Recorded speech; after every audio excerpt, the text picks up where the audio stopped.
Welcome to Tiger Wolf. I'm Josh, and this is David. Please be aware, this podcast contains strong language and spoilers.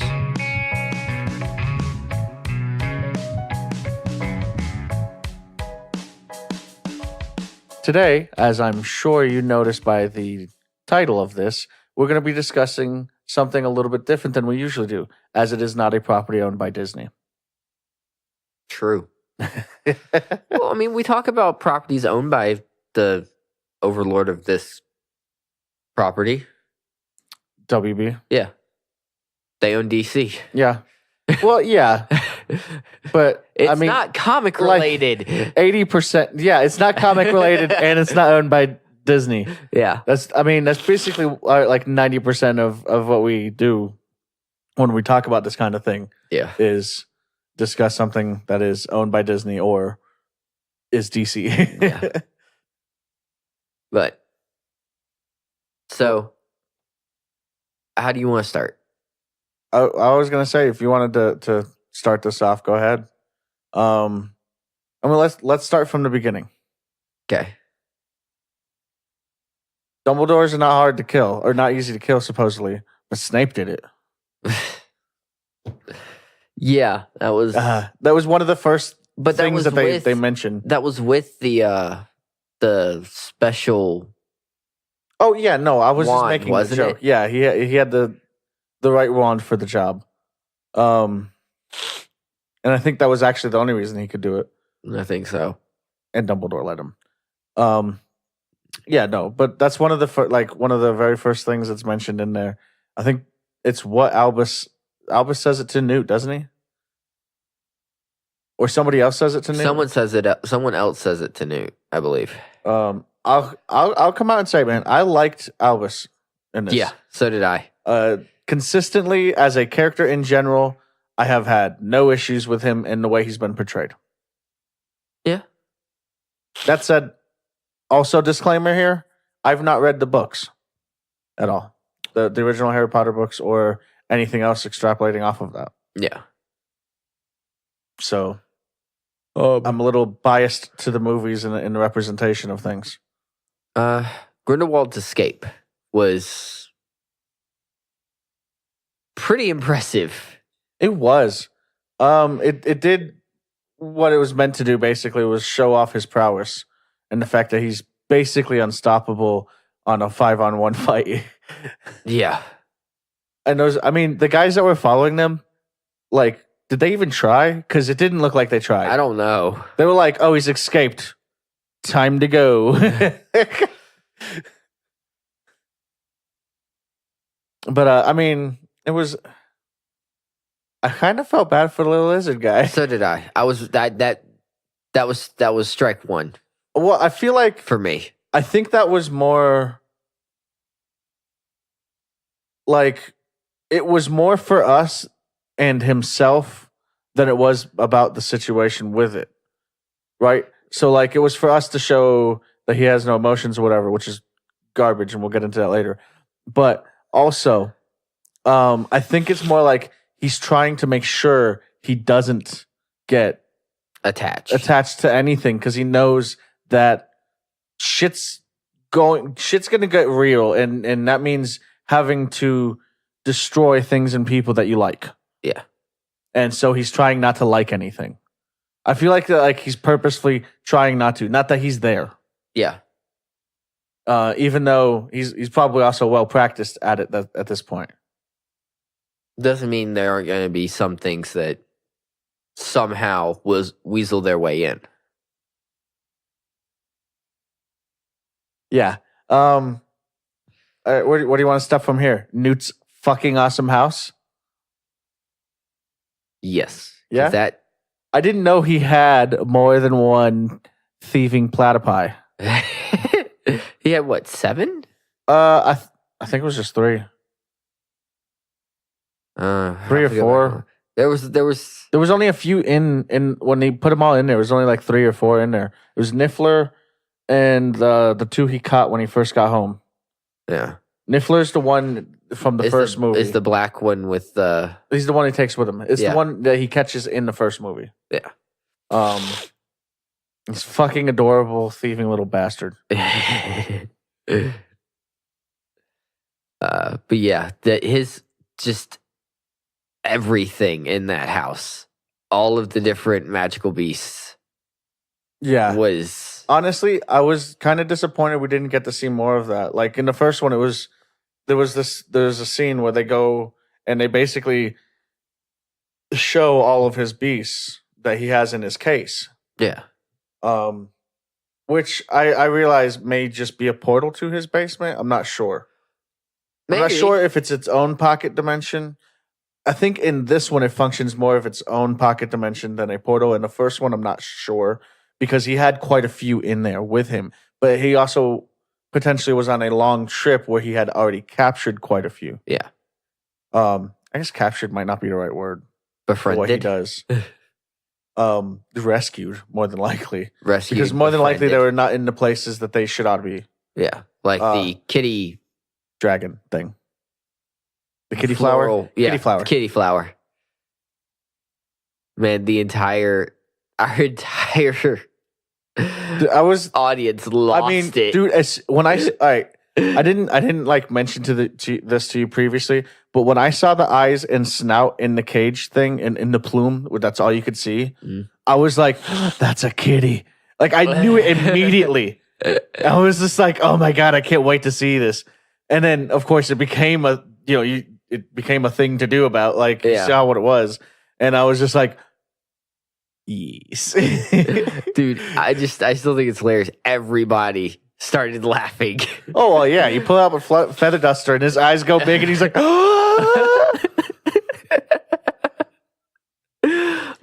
he immediately turned into a giant house cat. Yeah. That was great.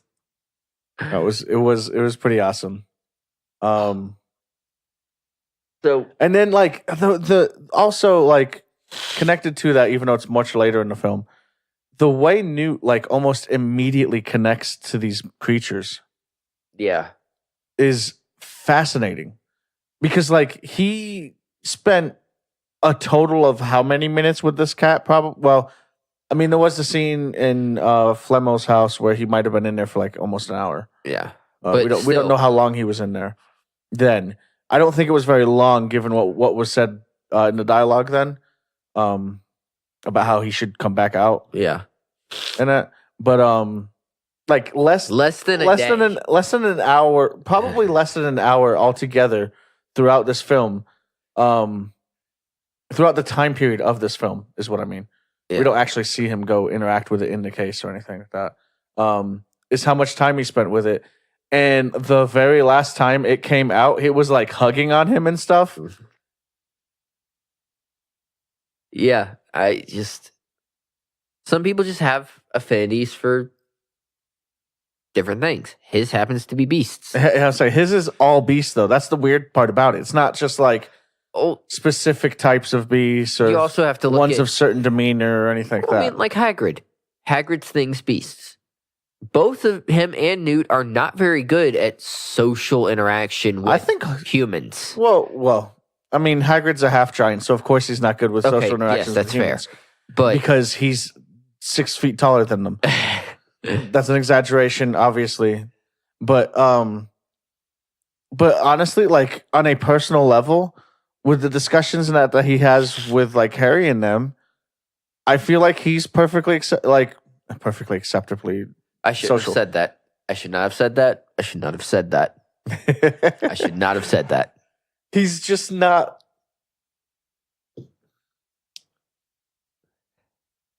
I'm just saying. He's not as deceptive as humans, and I think that's the problem with his social ability. And I don't think that's a problem. In this universe, the individuals that I've seen who are exceptionally skilled at interacting with the beast seem to not enjoy human interaction.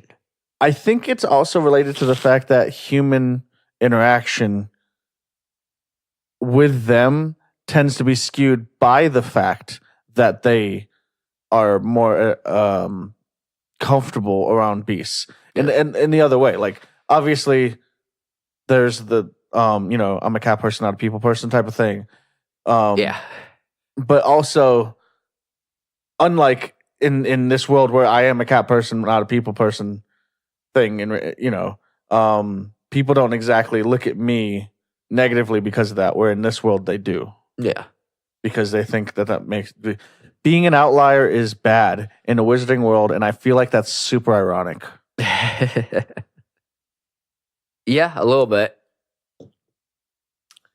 So, I mean, because being an outlier lands you as one of two things: either just an outcast or Grindelwald.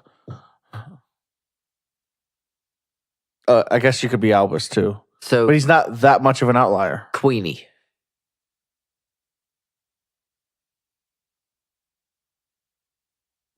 She's the kind of person. Do you think it added more to the film with that story? Let me just say what I'm saying here. She's the kind of person who lets her emotions deal with situations. Yes. And with her abilities, it's not necessarily a good thing because people think and say things that aren't what they actually feel. Yeah. There's knee-jerk reactions to both words and thoughts. Yeah. Exactly. And especially when you don't have that time to process how you actually felt about this, you may not be interpreting your own emotions correctly. I'm very experienced at not interpreting my own emotions correctly. Mm-hmm.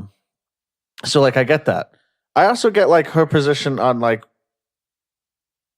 kind of allowing it to guide her in not necessarily the best ways. Because it's when you live life the way she has to, with being able to hear people's thoughts and becoming easily overwhelmed and things like that, and just being kind of anxious, in a lot of ways, it's hard not to be driven by the emotions in your actions. And then someone comes along and says the right things to you, you're going to follow them because you want those things to be true, whether or not they are. Yeah. That's what happened. Yeah, that's exactly what happened. Do I think it added anything to the story? Of course it did. This makes Jacob more on the I've got to do something to fix this side, and not as much on the I shouldn't even be involved in this. I'm just riding along. Right. Even though there's not much he actually can do. Yeah, I mean, I think we don't really see the wizarding world all that frequently from a muggle's perspective. Well, it's because you're not supposed to. Yes, you don't really, see that. And Jacob knows this shit is something he can't do. But the woman he loves is involved, and he now has to find a way to make himself be able to save her. In his eyes. And that way is most likely supporting Newt in any way he can. Because Newt's going to get shit done. As long as he's known Newt, that's all he's known about him. Is Newt gets shit done, somehow that happened. Yep. Whether it be magic or just Newt. Newt, why? Get out of why are you standing there? Yeah, he's in the middle of the road with the thing coming at him. Yeah, exactly. I wish I'd been able to rewatch the first movie to brush up on what happened in that. Yeah. Because a lot of it I can't remember. So, but like he wasn't even, just briefly, Jacob wasn't even that put off that Queenie had enchanted him. No, he was legitimately like, I was already in love with you. You didn't have to do this. To do that. I'm here. I was already involved. We know the reason is she wanted to marry him, and that's basically what Grindelwald's promising her the ability to do. Yeah. Even though now she's basically broken it off with him, which makes that even more confusing that she's going to follow Grindelwald. Yeah. Right? So I think that's in her mind. I think in her mind, she gets it to happen, and she can get Jacob and marry him. Then the ends justify the means. Well, right, And I'm not like, that's why it makes sense, right? So that's why I get why she continues to be involved with Grindelwald, because she's letting her emotions guide her more than she's letting her logic see how flawed he is, or that he's probably lying about this. Yeah. Because he literally says in his speech meeting thing, we're not here to claim superiority over muggles, but we are at war with them, is basically what he says. Yeah, he's at war with the fact that humans are insatiable, warmongering people. Yes, they are exactly what some wizards are. I think his issue is wizards with weird eyes and blonde hair. I think his issue is wizards have power because of magic. Muggles create their own powers. Well, yeah, but wizards create their own spells and things too. Yes, but in the form of the atomic bomb, the well, right. But at this point, the atomic bomb hasn't actually been created yet. No, but he does show imagery of it, which means that he's seen coming. He shows World War II is coming, basically. He shows World War II is coming, which I find interesting, and like I'm in this weird perspective where I don't think he's necessarily wrong. He wants to stop that from happening. That's what he puts off as. Well, yes, and that might be exactly why Albus was on his side up until 10, 20 years ago, however long it was, and when they broke it off. But that might exactly be why he was included, because well, if we can stop war, then awesome. Yeah. And that may be the actual end Grindelwald's aiming for. But does that end justify what he's going to be doing in the process? Basically, what he would be doing then is subjugation. Subjugation. Right. He'd be subjecting the Muggles to wizard rule to prevent that kind of stuff from happening. And then that just creates, people who aren't going to stand for that. Yeah. And then you get World War II with magic and A-bombs. Oh boy. I'm not gonna lie. I would be mildly interested in seeing a period piece of World War II or Desert Storm.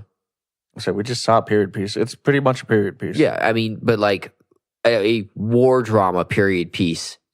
A war drama period piece? Yeah. So you mean wizards assisting in World War II? Yeah, World War II or Desert Storm. Not being their own faction, but assisting a side, or maybe both sides, because they have similar beliefs or whatever. Yeah. That would suggest... I would be interested in it. Here's the thing. I don't think that would be it would make a very good... But here's the thing. Broad spectrum. I'm not this is interesting. I think I would enjoy it, because it's we know what happened in France in World War II. Exactly. So what would the wizarding world be doing about that? If anything, I'm sure there would be, those who are it's a Muggle problem. And well, yes, but it can't be not affecting them, right? There would be those who be yeah, it's a Muggle problem right now.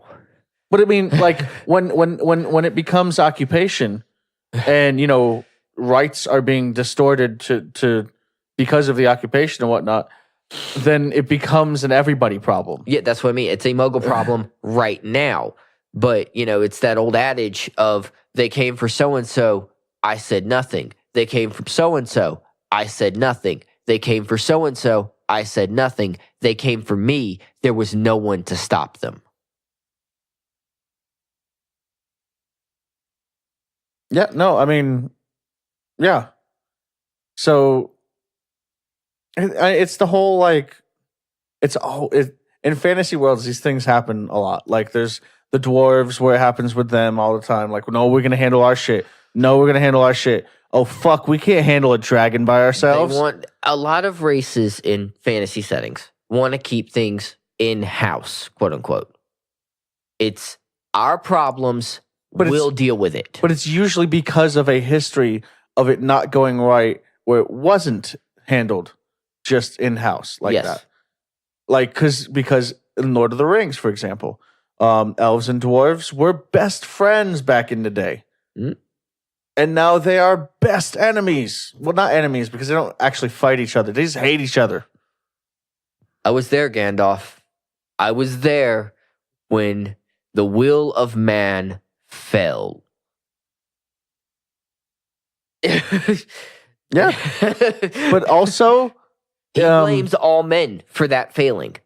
But It was and a that's the single problem, though, man's isn't it? Failing. Because no, it wasn't. I mean, Elrond was standing right there when that man's specific will failed. Yes. But also, ring wraiths aren't just. Wait, no, ring wraiths are just men. They are just men. But they aren't the only ones that got rings. Six. They of aren't the ring only wraiths- ones that still have rings. Yeah, 6 of the ring wraiths were men. Were There's 9. leaders of men. There's 9. It was 9. I thought the other 3 were. This is neither here nor there. Yeah, sorry. But yes, way. yes.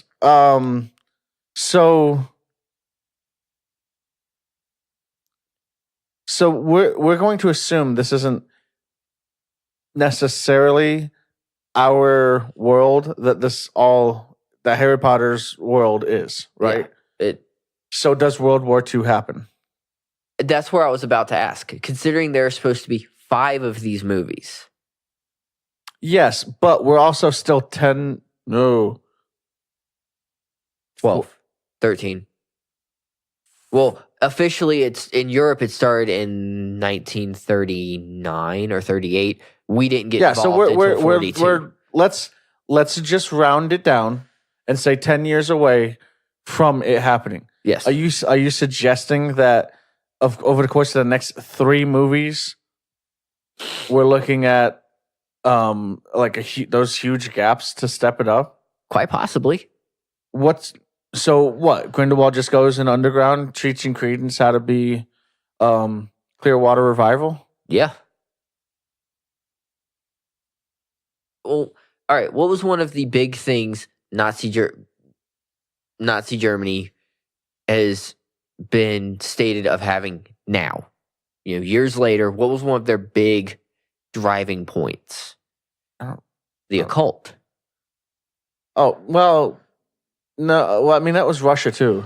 Yes, it was Russia also, but Because Rasputin was a fucking Yes. occult manifest. But Hitler had dedicated groups of men searching the globe for Artifacts occult and things like artifacts. that. That's the whole reason why we have Indiana Jones as a story and whatnot. Yeah. Okay.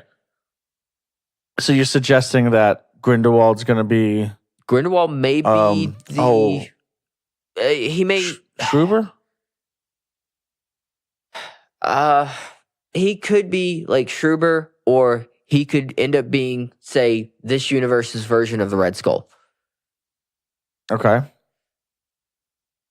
I don't know if that's the right name. I Sounds familiar. I think it's Schruder. Schruder. But Anyway, well, I mean, maybe. I don't know if he'd really align himself with muggles like that. How would that look to his he's people? controlling them. He's controlling Hitler. I don't think so. I don't think that's where they're going to go with this story. I don't think that's where they're going, but that's something they could right. do. How about this? Let's dial back to this movie. on other speculation, do you think Credence is actually a Dumbledore? Yes. Do you think he's a brother, a nephew, or a cousin of Albus? I am still pretty sure he's a nephew. Really? Yes. So you think it's Aberforth's son? He might be Abathor's son. I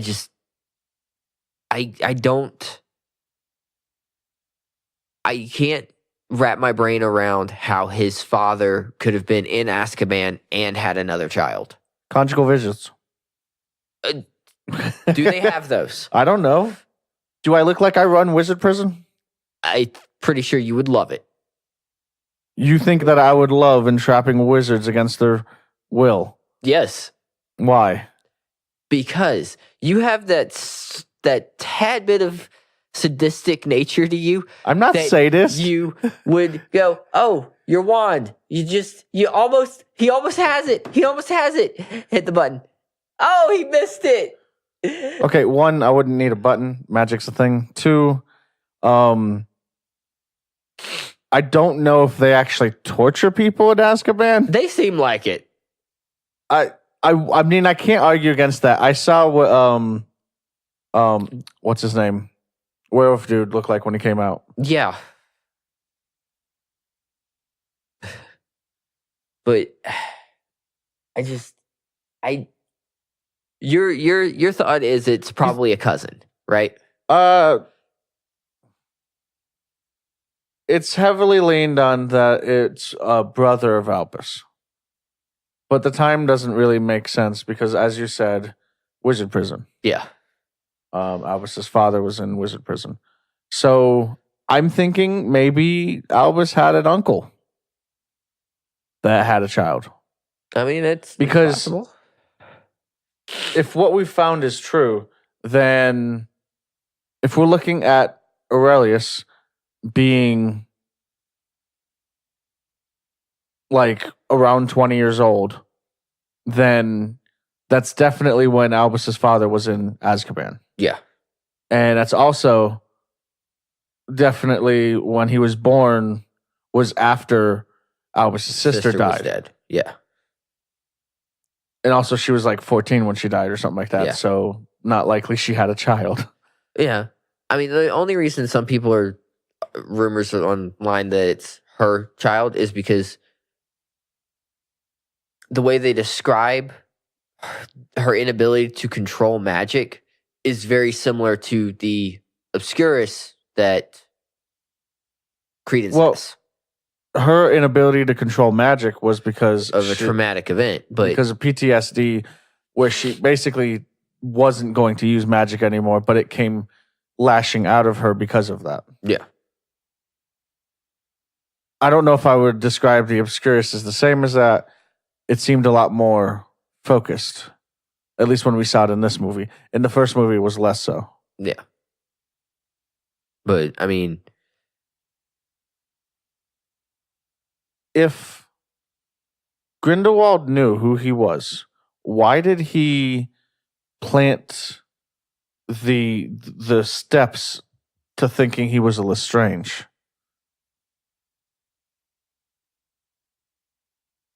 Because that was the easiest family to attach him to. It had to do, well, I mean, it also had to do with Rita, right? Yeah. But there's no way he would have known Yusuf would have been there. No.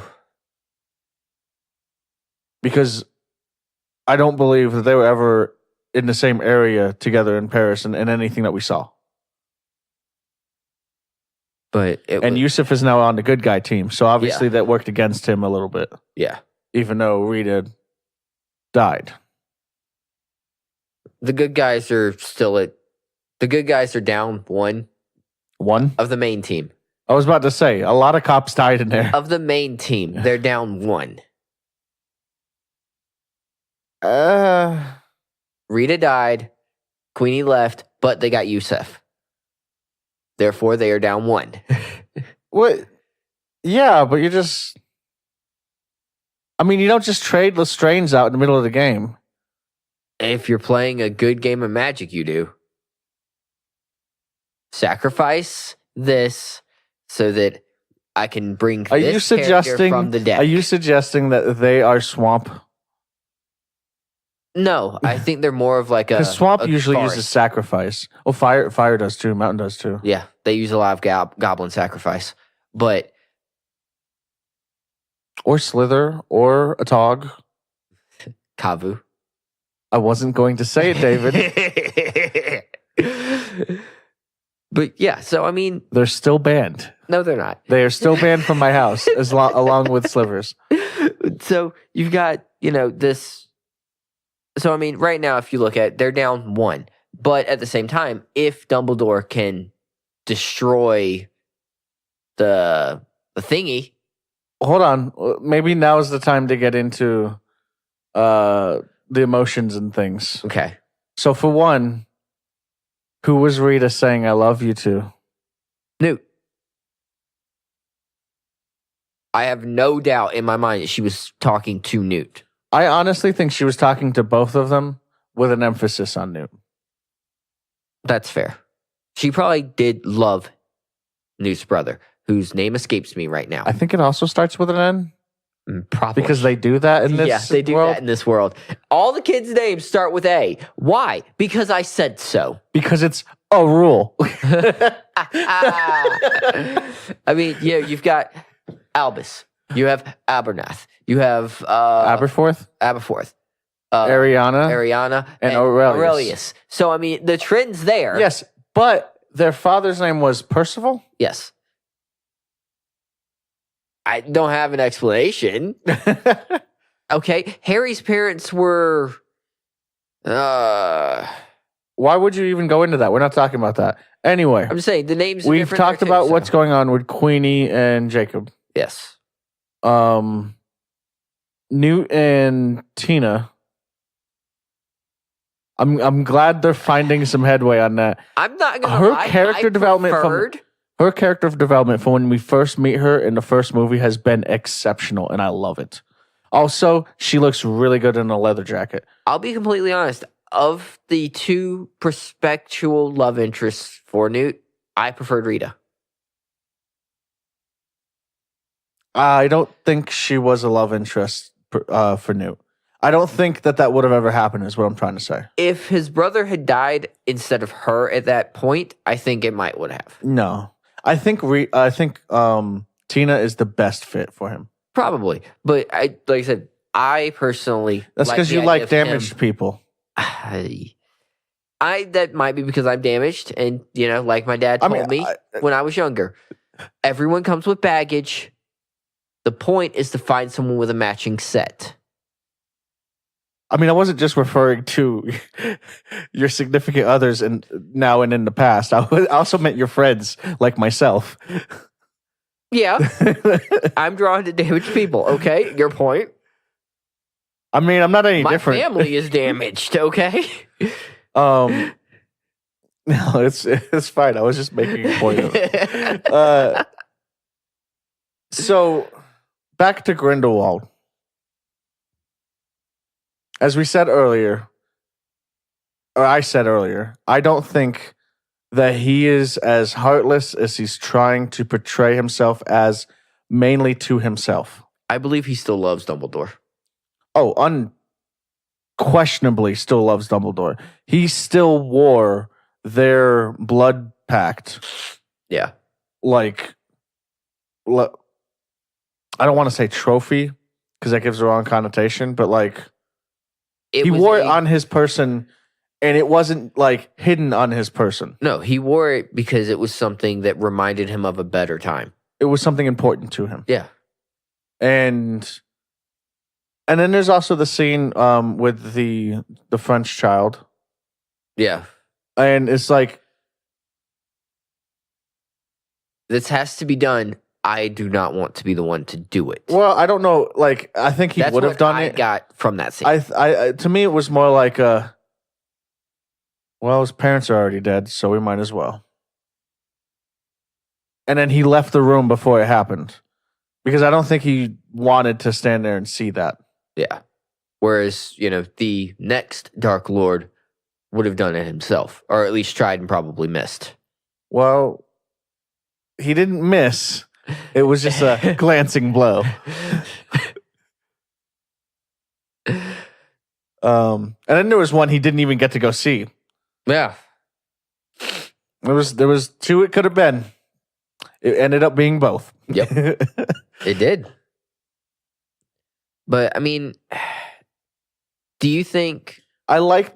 just briefly here, I like that they're using an enemy that is not just, oh, no, he's evil. Yeah. Like, there's more to this. There's more to Grindelwald than just vitriol evil. Right. And they definitely, like in the first one, they kind of hint at him being that kind of bad guy, where it's like he's irredeemable. I'm not saying he isn't irredeemable at this point. He probably is not redeemable at this point. but he can still, there are still things holding him that he wants to get rid of. He All I'm saying just is can't. Old No-Nose there was like always irredeemable. Yeah. But I mean, like, I'm trying to think of a character who seemed irredeemable, but came back at the last second.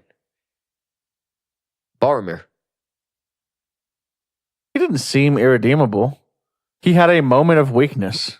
That's not the same He had thing. a long moment of weakness. It wasn't that long. It started, his will started to fail him when they were climbing the mountain. His will did not fail him until they were in the forest camp. I'm just saying it started to fail him. He was rolling Yes. closer and You closer can't say- to that DC. Yeah, but you can't say it started to fail him. That means he was still succeeding.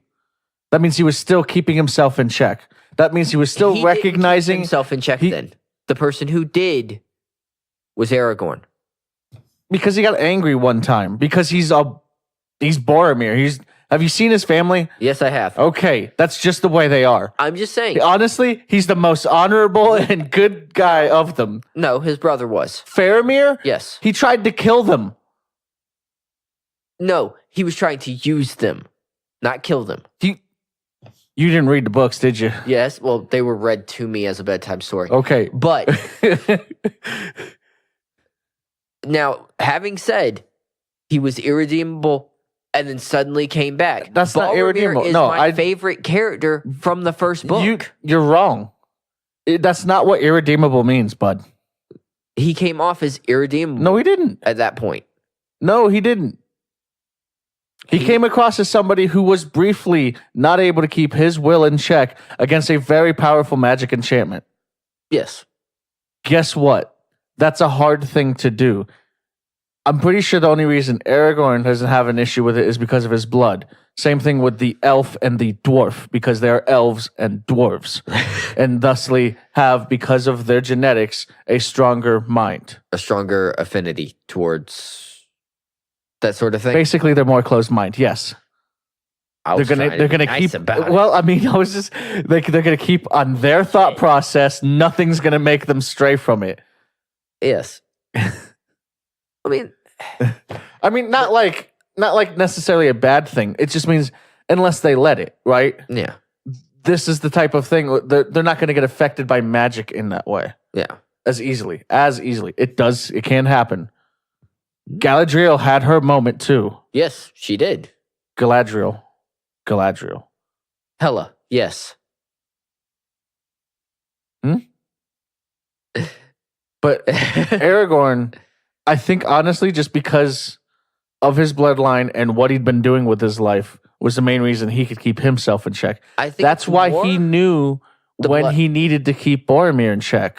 I think it was more what he had done in his life. Because he's from the line of the person who fell to the ring. Well, yeah, but not everybody gets the benefits of the blood. So, I mean, look at Aurelius. To bring it back to what we should be talking about. Yeah. Do you think he's gonna die? I don't see how they could not kill Aurelius. Do you think his Phoenix becomes Albus's Phoenix? Yes. Probably at Aurelius's will. Do you think Albus is going to fight Grindelwald? No.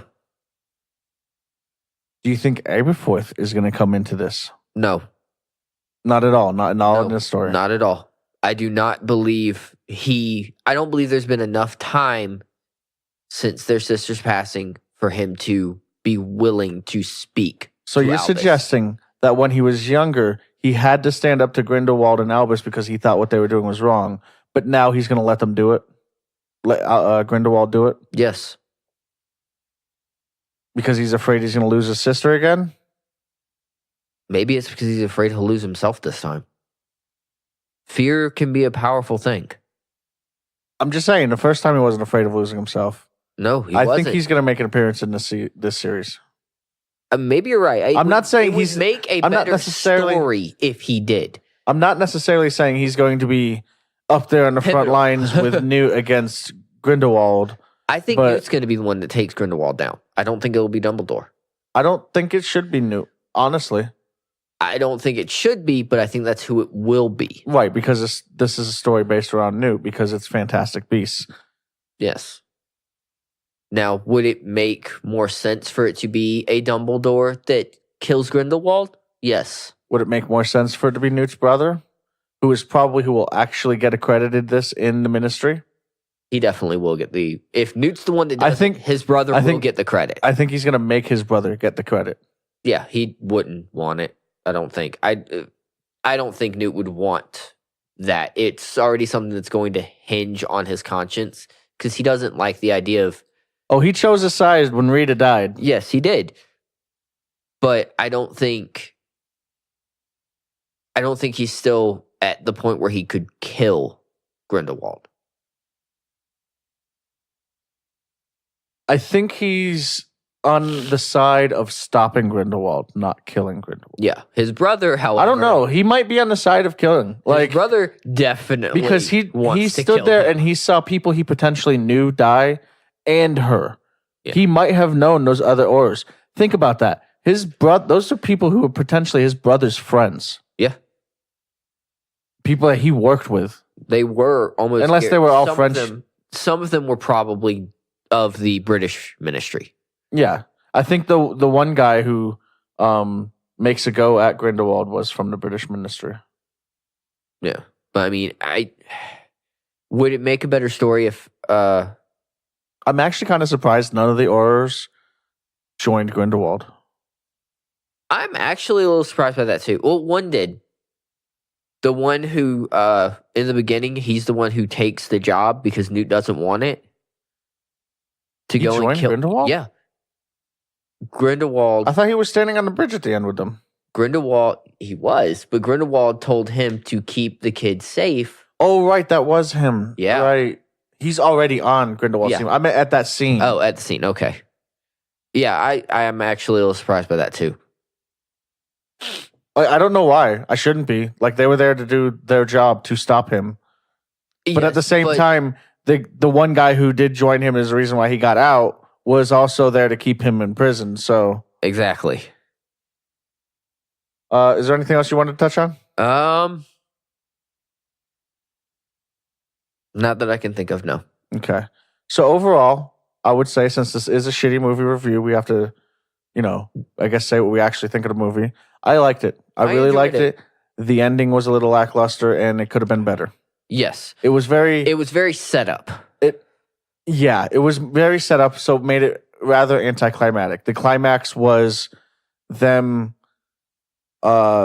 stopping the dragon thing. The blue fire curse thing from destroying Paris. Yeah. Which sounds really cool. It was literally like barrier. It was literally like not even 20 seconds of a movie though. It's like the whole scene there with the fight was, but really the end part of that was just them going, oh fuck, wall. All right, everybody, cast barrier.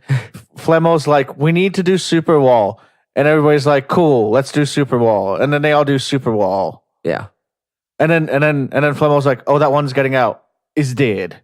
Yeah. I mean, at least it wasn't like what happened in Final Fantasy 14. Do you think Flemmo's gonna die? Yes. That'd be the only reason the Sorcerer's Stone would be in Albus's possession, right? Yep. He's immortal. Immortals can still die. I don't want a Flemmo to die. I immediately liked it. As soon as I saw him, I was like, is that dude on Grindelwald's team? That dude ain't on Grindelwald's team. I heard the and then name. He's the nicest person. I heard the name and I went, that's the alchemist who has and then he opens the thing. I'm like, that's the thing. Yeah, and he just has it there in his cupboard. No fucking protection. Well, maybe we just don't see it. But it's just in the fucking cupboard. More than likely, people who aren't allowed to be in that house can't enter that house anyway. Yeah, true. But still, yeah. Jacob crushes his hand. All right, Fantastic Beasts. The Crimes of Grindelwald. Well, I suppose that's the end of the episode. Please like, comment, follow, and share. And also, more importantly, thank you for listening. Take care. Bye.